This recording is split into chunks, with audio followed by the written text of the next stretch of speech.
ఓం శ్రీ సాయినాథాయ నమః. శ్రీ సమర్థ సద్గురు సాయినాథ్ మహారాజ్కి జై. సాయి భక్తులందరూ ఎలా ఉన్నారండి? అందరూ బాగుండాలని నేను ఆ సాయినాథ్ని మనస్ఫూర్తిగా కోరుకుంటున్నానండి. అలాగే ఈరోజు మనకు సాయిబాబా గారు ఏ విధమైన సందేశం ఇవ్వదలిచారు అనేది మనం ఈరోజు వీడియోలో చూద్దామండి. అయితే బిడ్డ, రేపు నువ్వు ఒక వార్తను వింటావు, అది నువ్వు ఉలిక్కిపాటు గురి చేసే ఇటువంటి వార్త. రేపు రాత్రి 7 గంటలలోపు నీ జీవితంలో ఒక స్త్రీ గురించి ఒళ్ళు వణికిపోయేలాంటి ఒక రహస్యం వినబోతున్నావు. ఆ స్త్రీ ఎవరో తెలిస్తే మాత్రం నువ్వు అస్సలు భరించలేవు. ఇంతకీ ఆ రహస్యం ఏంటి? ఆ స్త్రీ ఎవరు? నువ్వు ఖచ్చితంగా తెలుసుకుని తీరాలి బిడ్డ. ఎందుకంటే ఇది నీ జీవితానికి సంబంధించింది కాబట్టి, వాళ్ళు ఎంత కాలంగానో ఈ రహస్యం నీ దగ్గర దాస్తున్నారు కాబట్టి, అంటే వారు ఎందుకు దాస్తున్నారు, నీ దగ్గరే ఎందుకు దాచిపెడుతున్నారు అనేది నువ్వు బాధపడతావనా, లేదంటే దానికి ఏదైనా కారణం ఉందా ఏంటి అన్నది తెలుసుకోవాలి బిడ్డ. నువ్వు తప్పకుండా తెలుసుకుని తీరాలి. అలాగే ఏమాత్రం నిర్లక్ష్యం చెయ్యొద్దు.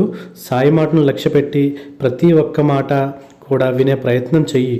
అప్పుడే తండ్రి ఏం చెప్తున్నాడో నీకు అర్థమవుతుందమ్మా అంటూ సాయిబాబా గారు ఈరోజు ఒక నిగూఢ సందేశంతో వచ్చారండి మన ముందుకు.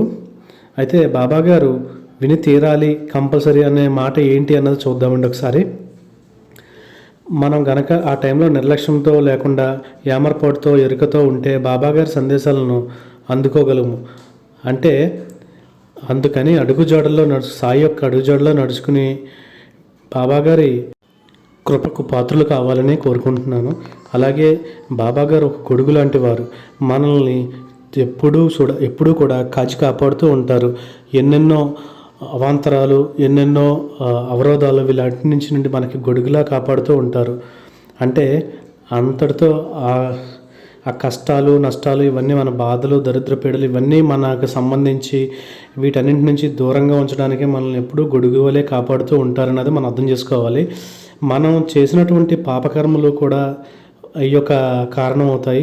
అయితే ఆ పాపకర్మలన్నింటినీ మనం సన్మార్గంలో నడుచుకుంటూ వెళ్తే వాటన్నింటినీ పటాపంచలు చేసి నీకు ఒక మంచి జీవితం జీవించగలడానికి అవకాశం ఉందని చెప్పేసి బాబాగారు కూడా మనం చెప్తున్నారండి. అలాగే బాబాగారు వారు నమ్మినటువంటి బిడ్డలు వాళ్ళు ఎటువంటి వలయాకారాల్లోని అలాగే ఒక ఉచ్చుల్లో పడకుండా ఎప్పటికప్పుడు కాపాడుతూనే ఉంటున్నారండి. ఒక తల్లి తన బిడ్డని కొంగు చోటున ఏ విధంగా దాచిపెడుతూ ఉంటుందో అలాగే బాబాగారు కూడా మనందరినీ కూడా అంతటి అపురూపంగా, అంతటి ఆప్యాయంగా మనల్ని అందరినీ ఒక ప్రేమగా దాచిపెడుతున్నారండి. అలాగే బాబా అనే ఒక పిలుపు వల్ల మనకు ఎన్ని జన్మల రుణానుబంధం ఉంటే తప్ప పిల్లలేమండి. ఆ పిలుపు యొక్క అర్థం ఏంటి అంటే, బాబా నాకు నువ్వే, నాకు అన్ని శరణాగతి అని చెప్పేసి మనం శరణాగతి పొంది సాయికి అర్పించుకోవాలండి. అప్పుడే మనకి ఎటువంటి కష్టాలు వచ్చినా, నష్టాలు వచ్చినా సాయి మనల్ని కంటికి రెప్పలా కాపాడుతూ ఉంటారండి. బాబా ప్రేమకు ఎలాంటి వాళ్ళైనా సరే ఆ యొక్క ఆనందాన్ని వర్ణించలేనిది. ఎలాంటి వాళ్ళైనా సరే బాబా ప్రేమకు పాత్రలు అవ్వాలని కోరుకుంటున్నాను. ఎంత దూరంలో ఉన్నా సరే, ఆఖరికి 7 సముద్రాల దూరంలో ఉన్నా సరే, పిచ్చుకు దారం కట్టి నేను లాక్కుంటానన్న ఒక బాబా యొక్క మాట, అది కూడా మనం ఇప్పుడు ఈ టైంలో గుర్తు తెచ్చుకోవాలండి. ఇలాగే ఎన్నెన్నో అద్భుతాలు చేసి బాబాగారు మనందరినీ ముందుకు నడిపిస్తున్నారు అని చెప్పేసి మనం చెప్పుకోవచ్చు. అలాగే ఎంతోమంది మన ఇప్పుడు ఈ వీడియోలు చూసేవారిలో ఎంతోమంది ఎన్నో బాధలకు గురవుతూ ఉంటారు. అలాగే ఎన్నో కష్ట నష్టాల్లో వచ్చి, అలాగే కొంతమందికి జాబులు రాక, కొంతమందికి ఆరోగ్యం సరిగా లేక, అలాగే కొంతమందికి ఎన్నెన్నో రుగ్మతలు ఉండడం వల్ల, అలాగే కొంతమందికి పిల్లలు లేకపోవడం, ఇవన్నీ చూస్తుంటే ఏంటంటే ఇవన్నీ మన పాప కర్మలను బట్టి మనకి రిపీట్ అవుతాయని చెప్పేసి బాబాగారు అయితే అంటున్నారు. అయితే వీటన్నింటి నుంచి నువ్వు విముక్తి పొందాలి అంటే బిడ్డ, నువ్వు శరణాగతి చెయ్యి. నన్ను శరణాగతి చేస్తే నేనున్నాను, నువ్వు నమ్మితే చాలు. నువ్వు నన్ను నాకేమీ ఇవ్వనవసరం లేదు. బాబా అని ఒక ఆప్యాయంగా ఒక మాట అంటే చాలు. నేను ఎక్కడ ఉన్నా సరే పరుగున వచ్చి నీ యొక్క బాధను నేను తీరుస్తానమ్మా. అలాగే ఈరోజు ఇంకా బాబాగారు ఏం చెప్తున్నారు అన్నది ఇంకా ఒకసారి చూద్దామండి ఈ వీడియోలో. అయితే మీరు చూసే ముందు చాలా వరకు చూస్తున్నారు కానీ లైక్ అయితే చేయట్లేదు. ఒక్కసారి మన ఛానల్ ఒక లైక్ కొట్టండి, అలాగే సబ్స్క్రైబ్ చేసుకోండి. అలాగే చాలామందికి సాయి భక్తులకి ఈ వీడియో అందేలాగా ఈ వీడియో ఎవరో ఒకళ్ళకి ఉపయోగపడవచ్చు అన్నది నా చిన్న ప్రయత్నం అండి. ఈ ప్రయత్నాన్ని మీరు అందరూ సహకారంతో ముందుకు తీసుకెళ్తారని కోరుకుంటున్నాను. ఇకపోతే విషయానికి వస్తే సాయి ఇలా అంటున్నారు, బిడ్డ నేను చెప్పాను కదా ఆ స్త్రీ ఎవరోగా తెలుసుకుని తీరాలి అని.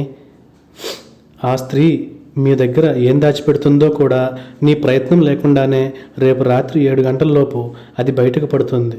కాబట్టి ఆ క్షణం మాత్రం నువ్వు గుండె నిబ్బరంగా చేసుకుని ఉండాలి, గుండె దిటవుగా చేసుకుని ధైర్యంగా నిలబడగలగాలి. ఆ సందర్భంలో కూడా ఎలాంటి పరిస్థితి ఎదురైనా సరే దాన్ని కూడా ఎదుర్కొనే ఒక మనోధైర్యాన్ని నువ్వు పొందాలి. ఎందుకు అంటే ఆ వ్యక్తి నీకు ఎంతో ఇష్టమైన వ్యక్తి, నీ జీవితంలో ఉన్న అతి ముఖ్యమైన వ్యక్తి కూడా. ఇలాంటి వ్యక్తి నేను ఎంత నమ్మాను, ఈ వ్యక్తినా ఇంతగా నమ్మింది అని నువ్వు అనుకుంటావమ్మా.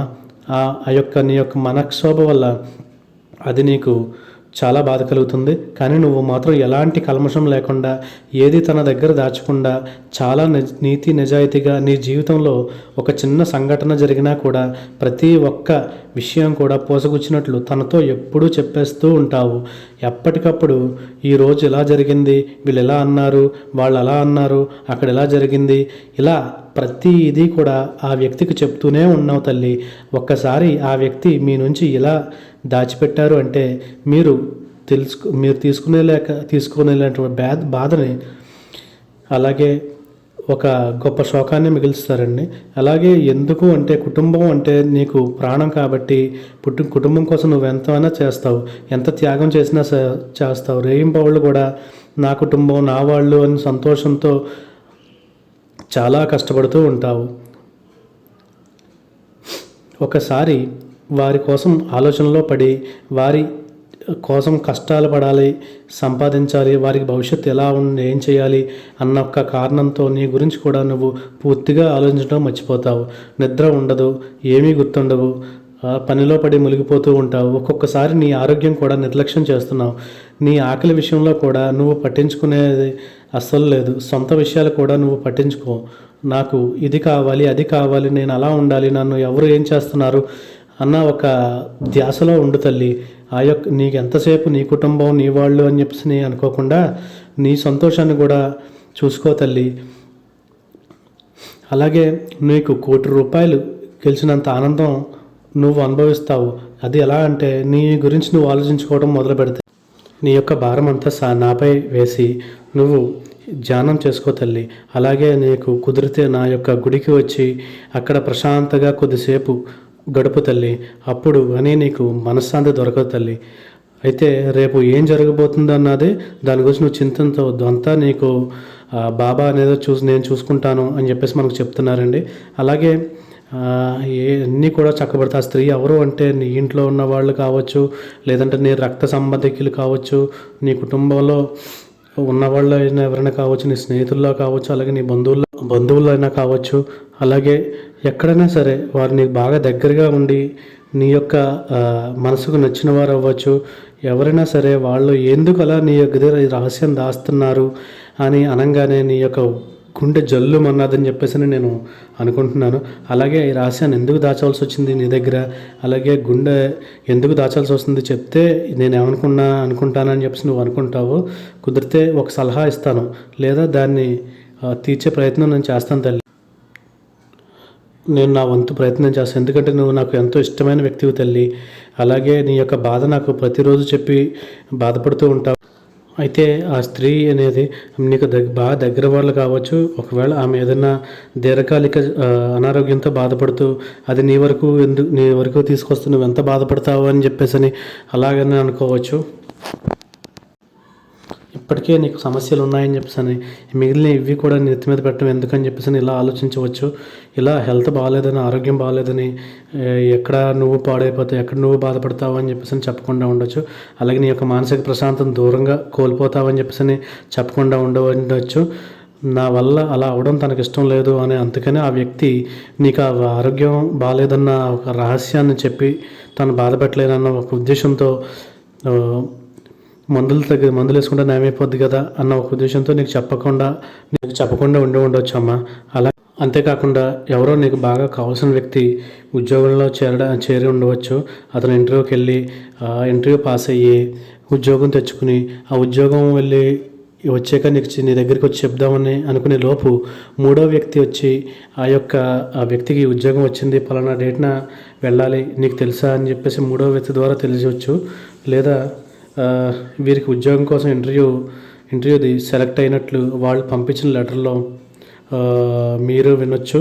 ఇలా ఏదో ఒకటి జరగచ్చు. అంటే ఇక్కడ నీ దగ్గర దాచాలని కాదు బిడ్డ, ఆరోగ్యం విషయం అయితే నీకు బాధ కలుగుతుందని ఇలాగా ఉద్యోగం ఏమైతే నీకు సర్ప్రైజ్ బహుమతి ఏదైనా ఇవ్వాలని చెప్పేసి అని ఒక ప్లాన్ చేసుకుని ఉన్నా కానీ సడన్గా నీకు సర్ప్రైజ్ ఇవ్వాలి అని అనుకోవచ్చు.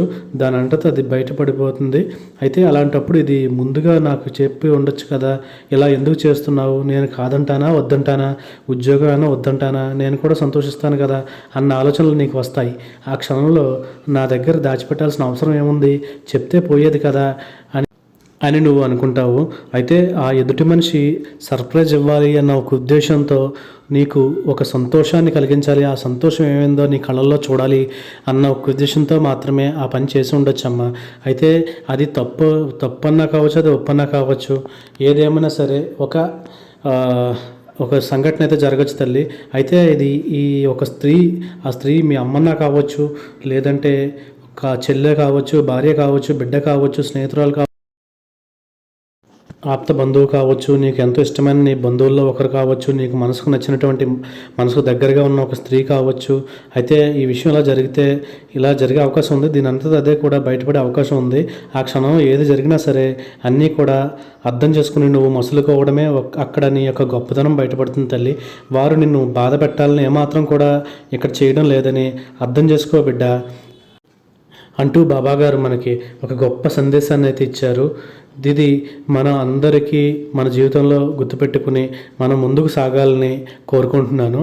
అలాగే ఈరోజు ఇంత చక్కని సందేశాన్ని మనకు అందించారండి. అలాగే రేపటి సాయి వాక్కుతో మళ్ళీ కలుద్దామండి. సర్వే జనా సుఖినో భవంతు.